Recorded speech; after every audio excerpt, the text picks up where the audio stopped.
प्रणाम, क्या हाल चाल? बस राम जी की कृपा है। राम जी की कृपा से तो हो गए हैं। एक की नाक पची तो दूसरे का हकना मुकना बंद नहीं होता। मेरी तो जिंदगी इन्हीं दोनों में लगी रहती है। खैर ये छोड़ो, आप बताओ आपका क्या चल रहा है? भैया मेरी बहुरिया ने तो मेरा जीना आराम कर रखा है। सब कर्मों का पूरे क्या बोली बहुरिया? कुछ नहीं। पूरे दिन संताग्राम पे लगी रहती है। रील्स देखती है क्या? और पता है कुकर की सीटी सीधी बजती रहेगी, मजा आने छोड़ जाए। रील्स की आवाज आती होगी ना? हाँ वही तो, मैं तो भगवान से कहती हूँ राम जी मुझे उठा ले। अरे मैं बताऊँ आपको, मेरी भी हालत सही नहीं है। मेरी भी सास एक नंबर की कामचोर। खुद तो एक काम करती ना, सारे काम मुझसे करवाती है। खुद पलंग पे बैठी रहेगी, बगल में पानी का गिलास रखा होगा, खुद उठा के पिएगी नहीं कहेगी अरे ओ बहुरिया एक गिलास पानी देना। एक नंबर की कामचोर है। उस बुढ़िया ने मेरी जिंदगी हराम कर रखी है। मैं कहती हूँ छमाल भुट्टा मिला के पिला दे। अरे नहीं सास है ना, नहीं देगी। और सास तो सबकी अच्छी होती है। आपकी बहुत अच्छी होती है। अरे मैं भी तो हूँ ना, बहुत प्यारी। अरे बहुरिया हो तो तेरे जैसी। तू ही मैं अच्छी। आप ये छोड़ो, अब ये बताओ रानी की ब्याह की तैयारी कैसी चल रही है? रानी के ब्याह की तैयारी, बहुरिया सांस लेने तक की फुर्सत नहीं है। ओह, बड़ा काम करती हो तुम तो। क्या बोली बहुरिया? आप तो बहुत काम करती हो। तुम तो जानती हो कपड़े लत्ते से लेकर गहना गुड़िया तक कितना काम रहता है। और वही पुरखों की जो थोड़ी बहुत दिया हुआ सोना चांदी है, वही बिटिया को देकर मैं तो गंगा नहाऊंगी। और आखिर उसी का ही तो सहारा है।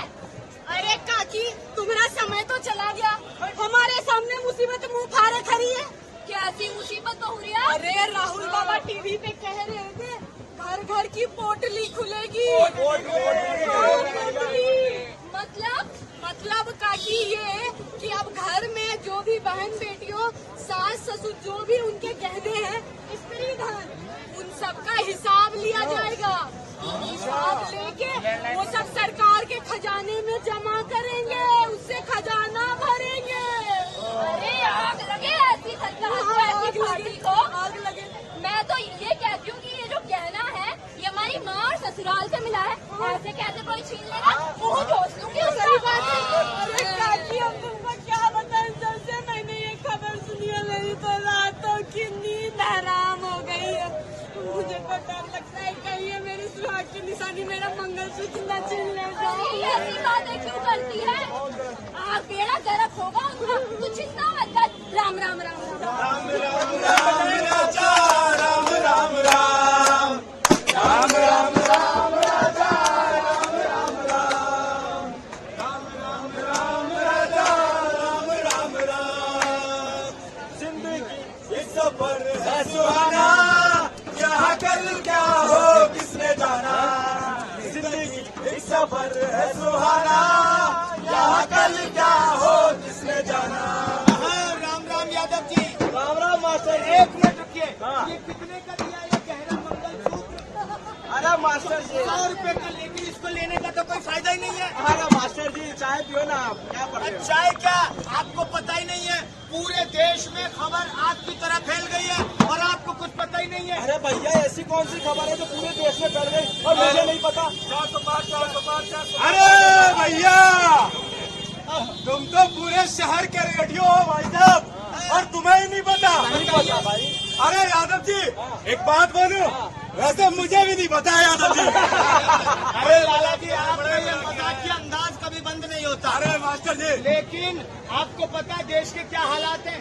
क्या? ये सब छोड़िए, ये बताइए आपका कारोबार कैसा चल रहा है? सामने वाली दुकान आपकी है ना? आओ मेरी है मास्टर जी, बढ़िया, बढ़िया। बस ऊपर वाले की कृपा से बहुत बढ़िया चल रहा है। हाँ। अभी पिछले ही महीने एक नई फैक्ट्री लगा ली है मास्टर जी मैंने। क्या बात है? हाँ, अब तो क्या है मास्टर जी, हाँ। उम्र का कोई भरोसा तो रहा नहीं, तो सोचा दोनों बच्चों के लिए अलग अलग फैक्ट्री लगवा देता हूँ, ताकि आने वाले समय में कोई दिक्कत ना हो और दोनों भाइयों में आपसी प्यार बना रहे। ये तो बहुत अच्छी हाँ। बात है। नई फैक्ट्री के लिए बहुत बहुत बधाई अरे है। धन्यवाद मास्टर जी। हाँ, लेकिन एक बात समझ नहीं आती, जब से मैंने कांग्रेस की नई नीति के बारे में सुना है ना, मेरा दिल ना धक धक करता, हार्ट अटैक आ जाता है मुझे। अरे कौन सी नई नीति मास्टर जी? ये लीजिए, इतने बड़े उद्योगपति हैं, सरोजनी में खड़े हैं, आपकी 4-4 दुकानें, लेकिन आपको कुछ नहीं पता। अरे समय नहीं मिलता ना मास्टर जी, बताइए ना कौन सी नीति आप ही पहलिया बुझा रहे हैं। जी, वेल्थ रीडिस्ट्रीब्यूशन की नीति। वेल्थ रीडिस्ट्रीब्यूशन की नीति। हाँ। अरे भाई साहब ये कौन सी नीति है? ये लीजिए, ये कौन सी नीति है?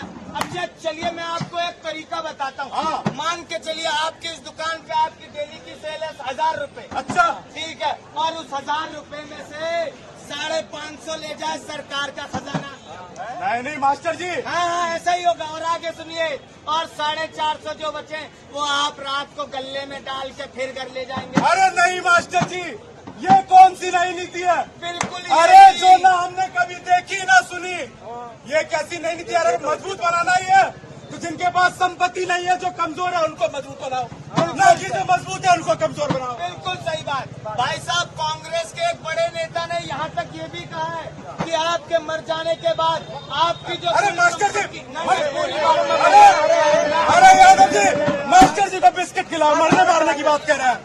भाई मैं क्या मरने मारने की बात कर रहा हूँ, ये तो वो लोग कह रहे हैं ना, आपके मरने के बाद हाँ। आपकी जो कुल संपत्ति होगी हाँ। उसमें से सिर्फ 45% आपके परिवार को मिलेगा, 55% ले जाएगी सरकार। एक मिनट मास्टर जी, हाँ। आपके कहने का मतलब ये है कि जो भी हम पूरी जिंदगी कमाई करेंगे, हाँ। जो भी हमारी पुश्तैनी संपत्ति होगी, हाँ। वो सरकार हमसे छीनकर किसी और को दे देगी। हाँ। ये कैसी नीति है मास्टर जी? अरे यही तो मेरे को भी समझ नहीं आ रहा, ये कैसी नीति है? मतलब जो जिंदगी भर हमने टैक्स दे देकर जो कमाया है, जो संपत्ति अर्जित की है, उसका 50% ही हमें मिलेगा। ना वो भी हमारे मरने के बाद। 55% सरकार रखेगी, 45% मिलेगा। मास्टर जी, इस नीति सुनने के बाद तो, ये नीति सुनने के बाद तो मेरा दिल बैठा जा रहा है मास्टर जी।